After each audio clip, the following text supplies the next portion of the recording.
This episode is brought to you by Peloton.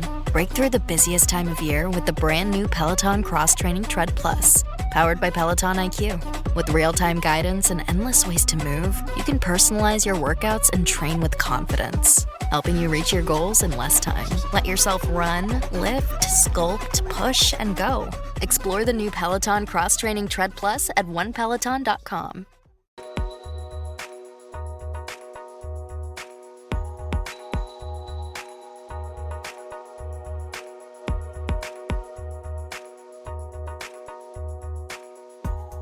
Welcome to episode 114 of the High Volume Hiring Podcast. I am Stephen Rothberg and almost made a mistake about what episode number it was. It seemed like it was 125, but it's actually only 114. So it is great to be here today. Our guest, who we'll introduce in a moment, is somebody I've known for a long time and is going to bring a little bit of a different perspective to high volume. We're not going to be talking so much about the enterprise organizations with tens of thousands of employees, but we're going to be talking a lot about those that still do a lot of high volume, but you might not see them as much in the media. Jeanette Leeds, my co-host. Good to see you today. Hello, everyone. Good to see you too. I'm personally very excited today. We have Dan Arkin here, who is a recovering recruiter and also known as the co-founder and CEO of JobScore. And topic today is how to select an ATS, which is near and dear to my heart because, as many of the listeners know, I was running an ATS for a while in the Americas. And so I love this topic. So, Dan, welcome. Thank you. And thanks for inviting me, and happy to be lucky number 114. Woo! I love it. I know. Good number. I'm like, not 125, 114. So why don't we, for our listeners who don't know you, just a little quick more background beyond recovering recruiter. Sure. So I started my recruiting career in the 90s. I only worked for one company. I started contingency, and then we did what's now called RPO. Although at that time it was called fixed cost, fixed time recruiting. I think RPO is a lot better than that. Well, Yeah. again, I've been doing this too long. The company that I worked for built and spun off Hot Jobs, which was one of the first big job boards and invented a lot of what's industry standard. And then we built one of the first web-based ATSs. I built their Silicon Valley office, hired and trained a team of recruiters, ran RPO for a bunch of tech companies. And then when sort of things went south in the early 2000s, I had an idea which morphed into what's now JobScore, which has been live since 2008. I'm still the head of product. So if you get to a certain level of excellence, and as far as I know, I'm the most experienced product manager working on recruiting products on the planet. I've been doing it nonstop since 2003. So I guess I know where some of the bodies are buried, and I bring decent historical perspective to the business. Even if I'm not up on all the latest and greatest, I kind of know where stuff came from, and that's really where we've come from. And I mostly recruited for smaller businesses. That's really sort of where I'm good. So helping organizations from basically no recruiter to maybe a half-time recruiter to one recruiter to a small recruiting team, and everything involved in people, process, and technology. Doing that is what I've spent my career working on. I love it. The background is just like fantastic. It's like all sides. I'm going to kick off with the first real question. I'm like stealing it away from Stephen because I could see him like chomping at the bit. Well, you're the one of the two of us who is actually like knowledgeable about this space. So yes. So one thing that I have always said, and I'd love to like get your perspective on it, is ATSs are not a one size fits all. Depends on your organization, depends on the kind of recruiting, high volume recruiting, franchise, but like there's nuances there. So in all of your experience, maybe you could just share with our listeners a bit when they're actually going to market to select an ATS, what sort of things should they really be really truly thinking about? And like what questions should they be asking to potential Well, I would basically say there's just two buckets there. Yeah. And bucket one is what you should do before you make the first call or do your first little bit of research, which is often where, in particular, smaller organizations often kind of fall over and bigger organizations get lost in political morass. So in other words, like kind of what happens is you need to be able to answer really good questions around extremely strategic topics like not only where you've been and where you are, but where you want to go in terms of, for lack of a better way to put it, the talent acquisition maturity model. So, in other words, you want, and by the way, this is not standardized in the industry, which is even more problematic. And sales people at ATSs are not trained in it. They just go through checklists and they don't ask strategic questions. And sort of the before part is really understanding, a couple of things well. And there's an exercise in agile software development, which because I've spent too much time doing that, called keep, stop, start. Yes. Basically, you should be able to talk for 10 minutes about the answer to keep, stop, start. So in other words, you should be able to be very articulate about where you are, where you suspect there's pain, where you're doing well and what you don't want to lose, what you want to improve as part of selecting a new system. And its top 5, 10, 15 areas you might want to improve over the next, say, 2 to 5 years, because talent acquisition isn't static. And a lot of the position people make very static decisions. And the truth is, this involves getting the most senior people in your organization involved in figuring out how they want to spend all their money and win in the market, which is what talent acquisition does. But it's not treated like that sort of strategic initiative. They're normally coming at it from, oh, cost savings. What's the cheapest? How do I not spend 3 more grand? Yep. Do you know what I'm saying? How do I make so-and-so happy? And the hard work should happen before you go look for an ATS. And often it's baked into the process and you end up with weird decisions. So that's the first thing. And if you know that, you're just going to make a better decision if you're not trying to do both at the same time. That makes sense. And then the next of it is, in the midst of the process, it's what to look for in a vendor. And some checklist items that are super important are overlooked. And just a couple of examples is like, how quickly do you respond to requests? What's your CSAT score? How long tenured are your employees? Am I going to get someone who actually knows what's going on? Do you know what I'm saying? Like, so like there are very simple, simple vendor questions that people don't ask often enough.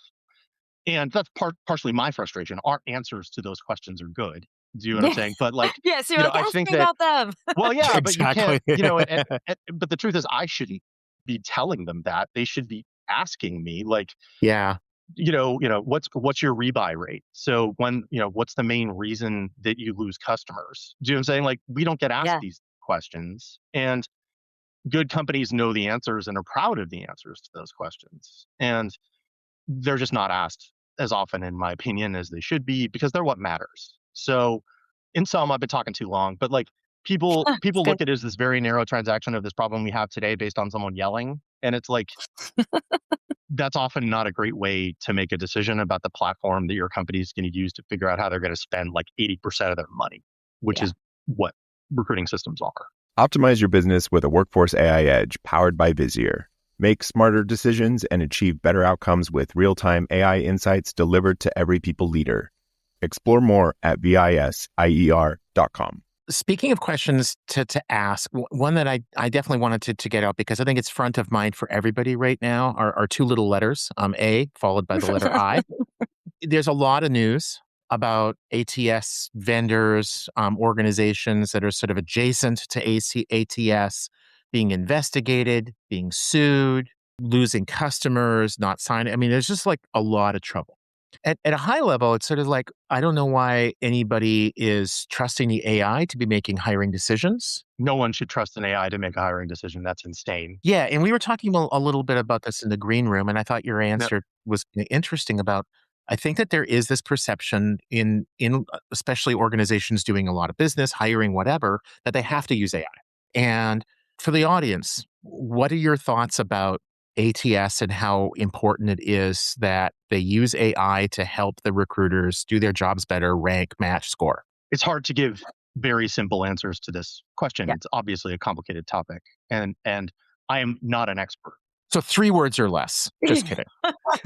Well, 3 words or less is don't do it. Is actually if you just want 3 words. Oh, he did that. Oh, that was good. That was very impressive. I mean, which is not a great answer, but my perspective is a little weird. Like, I'm a former Silicon Valley recruiter and I recruited for tech startups, and I'm a former engineering recruiter, and none of this AI stuff is new, by the way. There's been stuff which is now being marketed as AI which are 25-year-old ATS features. I just want to be Yep. really clear. Like, I agree with that. and AI has many branches and many potential uses. And by the way, and anyone who thinks it's just do it or don't do it is, unfortunately, it's just not that simple. But you guys had Martin Redstone on the other day, and he's Yeah. very smart. And what he's saying is, and when I spoke with him a while ago, sort of what he believes is what we believe, which is you should be able to turn it on and off. You should be able to audit it.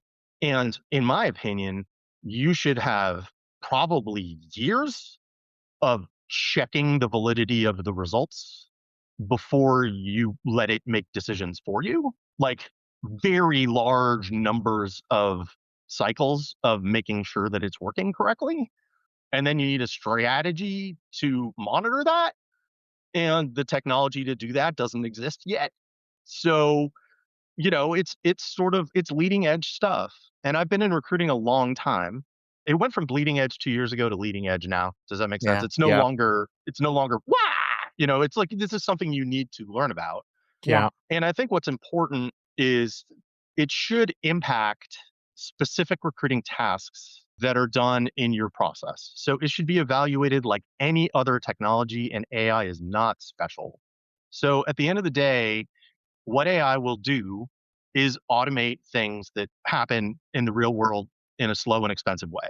Just like any other recruiting technology feature, there is nothing different. The only thing that's happening potentially that's different is there's more risk. So at the end of the day, and it's risk to your candidate experience, it's risk to, the legal risk. Employee people might quit. Like there's lots of if you put this stuff in, it is potentially more impactful, say, than putting in calendar self-scheduling Mhm. in terms of risk, but it's not that much more impactful in terms of productivity value. Does that make sense? Like, so Yeah. at the Yeah. end of the day, Yeah. the way that we think about it, and we're about to roll out some of our first AI stuff very cautiously, is really just the use case. Does that make sense? And Mhm. the only other thing I'll say is it's much more interesting in terms of evaluating it for things that you're not doing that you should be. So, in other words, we're not sending emails to update candidates to let them know what their status is because no one has time. So, can I set it up in a way that I'm comfortable with where it drops a weekly update to say you're still in consideration and set it and forget it? Mhm. That's rather than it can do it better. So, does that make sense? So, in other words, AI mostly based on our tests and talking in the market sort of does things in a mediocre way with relatively low effort to start and relatively high effort to perfect and manage. And you Mhm. just got to treat it use case by use case. Yeah. I've heard it described by a lot of people. Sort of the best way to think of it is a good intern. And I don't think that any organization should essentially turn over its decision making about who to hire and who not, who to interview and who not, to an intern, good or Yeah. not. The reason that's a great analogy is all right, look at the experience delta between the hiring manager often and the intern and look Yeah. at the accountability. Do you know what I'm saying? Is it the Yeah. chicken level of commitment or the Yeah. pig level of commitment to the decision? Does that make sense? And how much effort is it going to take to train the intern to be able to operate at that level? And that's what you're looking at doing because the AI is not going to do that for you. Like you're going to have to put in the effort to make that happen. And we're getting better at that. Like the technology is moving very quickly, but it's just when people come and ask me, I say, well, where is the inefficiency in your process that you think AI might be able to add value? And those are valid conversations. Yeah. And then what is it that you're not doing that's keeping you up at night? Do you know what I'm saying? In terms of that talent maturity model, we aren't doing these things. And, can AI help you do that in a way that's acceptable to your values and culture and process? And, but it's not an ATS question. It's a use case question. Yeah. It's I literally, totally agree with that. by the way, hiring people I don't even need to engage with. That's basically surrendering arguably some of the most important decisions at your company. That's bonkers. Do you know what I'm saying? Like a CEO should be fired. Like, oh, they just make the hiring decision. Like that's bizarre. Do you know what I'm saying? Like that's a level of Yeah. training that I have as someone in small business. For a smaller business to have that Yeah. amount of data to train that accurately is almost unfathomable at this point. Yeah. Yeah. And even ranking candidates is, we have chosen not to do that because we believe that you need you need definitive inputs and outputs. So in other words, you need to say, and this is exactly how our stuff's been for a long time. We want exactly this, and then it says, do they have exactly this? and it's trying to solve what might I want to look at first, as opposed to, does that make sense? Like, it's just a lower bar. And Absolutely. whatever technology you use in that case, it's probably what should I pay attention to? And if you can't audit why you're making that decision based on inputs that you controlled and vetted, you might have a problem legally. I think, Dan, we need you back for part 2 because I have more questions for you. Do you want more 3-word answers? Does that sound like a better idea? 3-word answers. Yes. No, this Well, is great. if I can put together a 3-word answer, then it'll be, somewhat half intelligible. And it'll be the first time in my life, so that would be an adventure. Awesome. Thank you so much for sharing, like, Thank you. that framework for, kind of considering your needs, considering what the product you should have, and I think, like you said, that also really helps to narrow the vendors, and then you're not gonna be wasting as much time talking to vendors that are just irrelevant. So that's awesome. Jeanette, Excellent. till next Thank time. you. Until Dan, till next part 2. time.